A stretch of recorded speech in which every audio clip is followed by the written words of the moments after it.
Yeah, you guys, we are finally making our way down. We're paused right now, but everyone's catching their breath for just a second before we get started again. Some of the folks that we are seeing in the crowd include the Divine Nine, the 9 Greek letter organization, the historically black Greek letter organizations that you'll find at most college campuses, including the ladies here of Alpha Kappa Alpha. I'm here with Rosie Coleman and Donna Jones. Good morning to you guys. Good morning. It's so nice to see you. Nice to see you too.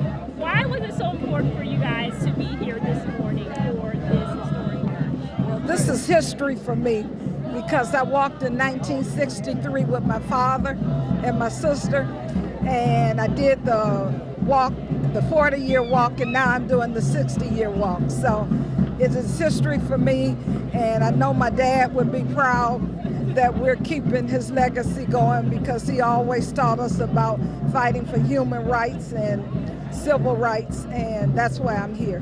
I understand you were here in 1963 as well. I was here in 1963. I had just graduated from Wilberforce University, and my mother and father insisted on bringing me, and I have made every walk every decade since. So this is my 6th walk, and I'm so happy to commemorate the memory of Martin Luther King, but also to focus on the fact that the job is still needs to be done.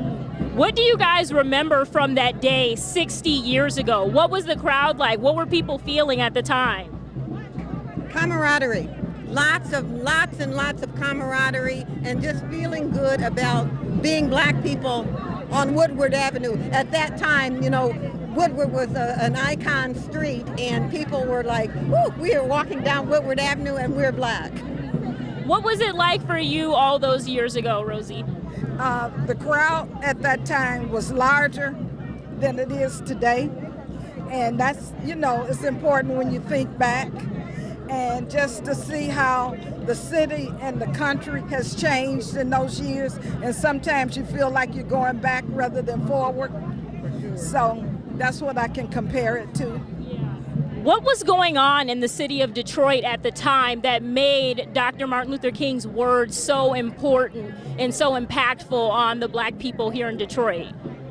There was housing segregation, and I remember as I began my career as an educator, there were, you know, with a chore to be hired as a black high school teacher and a black science teacher at that. And so all of those kinds of things, you never forgot the fact that you were a black American in that time. And having come from a historically black college, I was very much aware of the limitations, but also of the opportunities available.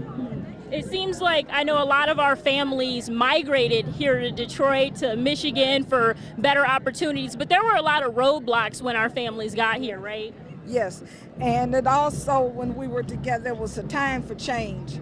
The crowd, the residents of Detroit all felt it was a time for change to a more positive direction, a more integrated direction. So that's what I took from that. It was time for a change. The last thing I was just going to ask you ladies is, what does it feel like to see this crowd here today? It's been 60 years since you guys were first here. What is it like to see people here now? Exhilarating. It's wonderful to see the diverse crowd, the fact that people again are showing all kinds of camaraderie, and that we're focused on making the world a better place, and Detroit specifically.